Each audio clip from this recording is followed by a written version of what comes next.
Great. Hello. Don DeLuisi, Mary Beth Doucette. I'm pleased to be sharing this information with you about the Bredor Lake CEPI Research Project, one of the Shared Future research projects that's based in Mi'kmaq territory in the district of Unama'ki, Cape Breton, Nova Scotia. This is the fifth video of a number of short videos that I've pre-recorded to facilitate knowledge sharing of the preliminary results of the Shared Future CEPI Research Project. In every presentation, I want to start by quickly reviewing the project objectives and highlighting where we are in the process. A more detailed description of the research process was provided in presentation 1, so if you haven't yet, I encourage you to do so. For this research project, there are two overarching objectives. First, we want to understand the possibilities, pitfalls, and complexities of implementing Etuaptmumk two-eyed seeing within a long-term intersectoral partnership focused on human land health. And secondly, we want to foster reflexivity, co-learning, and reconciliation within the CEPI by deepening CEPI members' understanding of Etuaptmumk two-eyed seeing while strengthening your and our capacity and commitment to enact Etuaptmumk two-eyed seeing. The topic of Etuaptmumk two-eyed seeing is the focus of this presentation. So I'll start by reviewing the CEPI timeline and some significant events related to the development of the concept of two-eyed seeing. And then I'll present some of the complexities that came about when defining and enacting Etuaptmumk.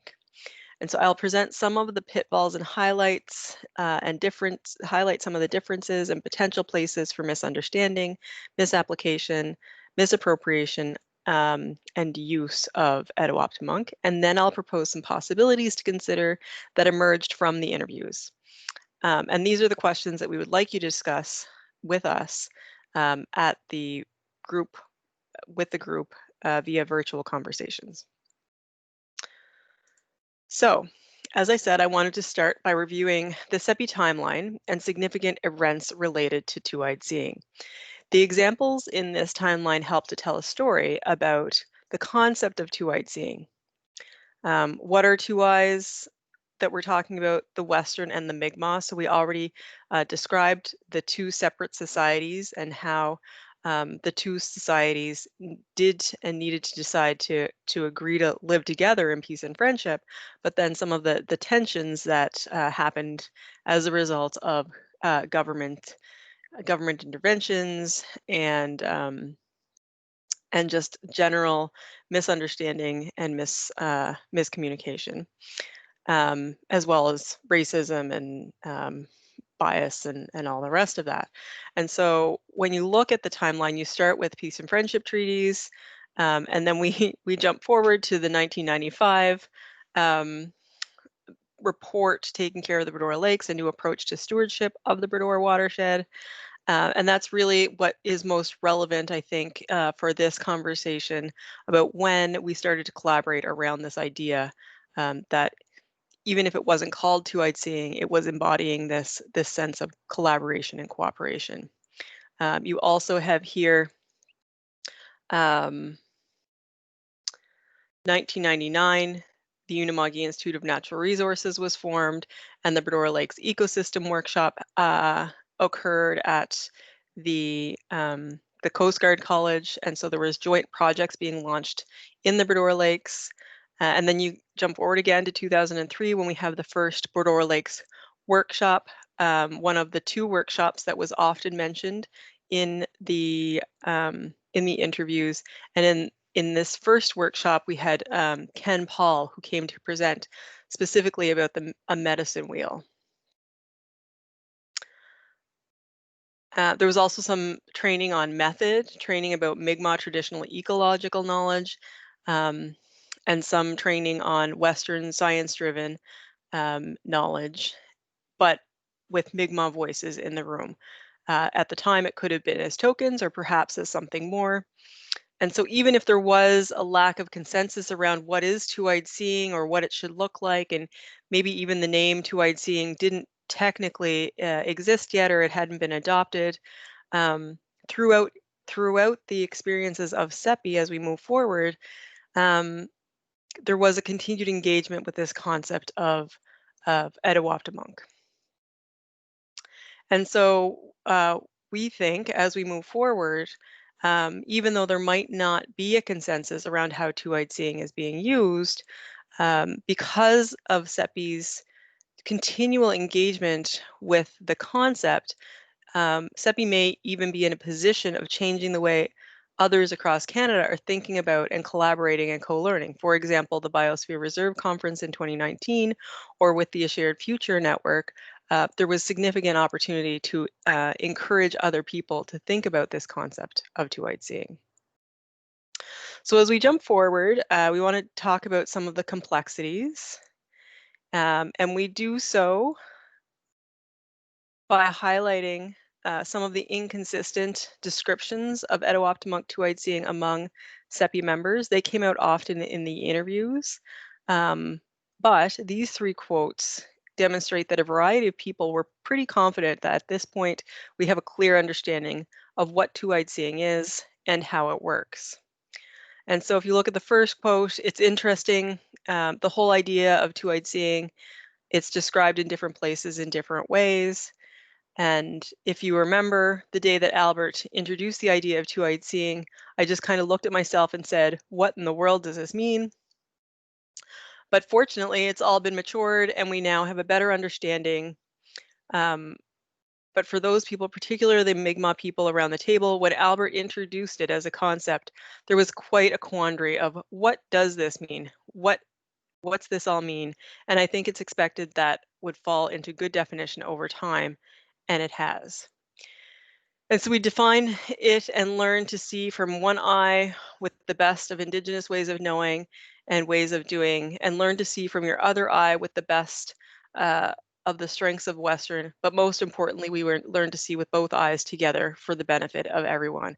And I think that last quote is very familiar to everyone because it is the one that we hear most often around the CEPI table. However, despite this sense of knowing and understanding when people describe examples of two-eyed seeing and how it's enacted, the examples were quite different. So the quotes we present here are meant to demonstrate the variety of ways in which Etuaptmumk two-eyed seeing was described in the discussions that we had. So for example, in the first quote, it's a co-learning ongoing journey, and CEPI's not doing that yet. They're just saying, here's the pieces of information, and here's the pieces of information. Is this two-eyed seeing as CEPI is happy to define it? Probably, but clearly based on this statement or this sentiment, it's not necessarily how it was envisioned originally. And maybe there is still some inconsistencies about what is co-learning and what is the length of time and how long does it take before you really appreciate how the information from two different eyes works together. If you look at the second quote that's here, it says, I think as we move into the economic kind of world of looking at economic opportunities, I think it will be a little bit trickier. I think that if you extend the idea of two-eyed seeing to be sort of their values and cultural aspects and priorities and timelines and whatnot, but that might actually be quite challenging to reconcile with timelines and priorities for economic purposes where things need to be done quickly and efficiently. And so in this quote, we see a very different perception of two-eyed seeing as a method or an add-on perhaps, but not able to be reconciled with the modern timelines and priorities that many of the people at the CEPI table come with. For example, when government expect to see results, or when people around the community expect to see definitive responses quickly, that seems to be at odds with the concept of two-eyed seeing. And then the final quote that's here, the evidence of the CEPI in the way that I would evaluate such a project is that two-eyed seeing has significantly hindered the accomplishment of a stated goal. And so even though it seems like we have a clear definition of what is two-eyed seeing, these quotes that we presented here demonstrate how there are still places of misunderstanding or misapplication or even disagreement about what is two-eyed seeing and what the benefit of it is for the work of the CEPI. And so as we move forward, we have 3 possibilities we invite you to consider. Um, we want to suggest that we provide regular focused workshops about two-eyed seeing, and attempt to integrate the dialogue about two-eyed seeing into regular meetings and major events.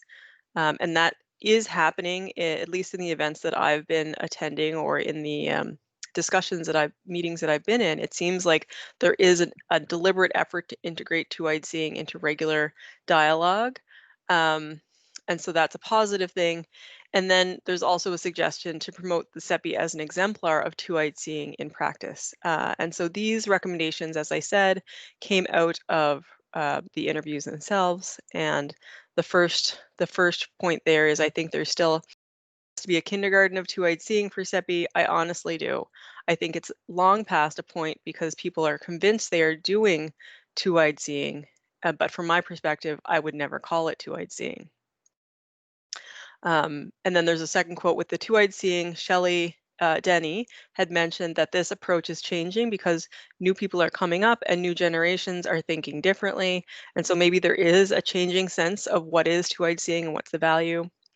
But if people weren't really solidly grounded in their own culture, or if they aren't confident in their own values, then the two-eyed seeing, it feels really threatening. And so the last quote that's here is, I can honestly say that we move forward, that subcommittee became much more about using two-eyed seeing approach, and you had some marvelous conversations. So the last one speaks to once we really spend some time using two-eyed seeing and trying to think about and dialogue about how we integrate it into our practice, it can produce some really marvelous things, but it will take time and a continued effort to promote the idea of two-eyed seeing and continue to engage with the idea of two-eyed seeing. So as we move forward to the discussion questions, I'll remind you that the objective 2 for this project really is to foster reflexivity, co-learning, and reconciliation within the CEPI. And so our intention is to deepen every CEPI member's understanding of Etuaptmumk two-eyed seeing and strengthen your and our capacity and commitment to enact two-eyed seeing. So these questions that we're presenting here are meant to really engage people in the idea of what is the relevance of Etuaptmumk two-eyed seeing and how is it enacted during time at CEPI. And so the questions that we present for your consideration and for dialogue at our next live Zoom meeting is, when and where have you seen Etuaptmumk two-eyed seeing enacted during your time with the CEPI? Likewise, when and where has sincere and genuine co-learning taken place at the CEPI? How could the CEPI ensure that Etuaptmumk two-eyed seeing is better understood by its members? And does the practice of Etuaptmumk two-eyed seeing have a place in CEPI's new path towards sustainable economic development? So, as I said, I invite you to consider those questions, and then this Zoom meeting that we will be hosting on November 19th, we will plan to discuss the concepts of two-eyed seeing and any other questions you may want to add to that conversation. So to register, as always, please email Carolyn Barber at cbu.ca to register, and then she'll send you a meeting link. And there's also a link provided here to all of the other pre-recorded videos that we provided online. So Walaliok, thank you, Nemultis, and we'll see you later.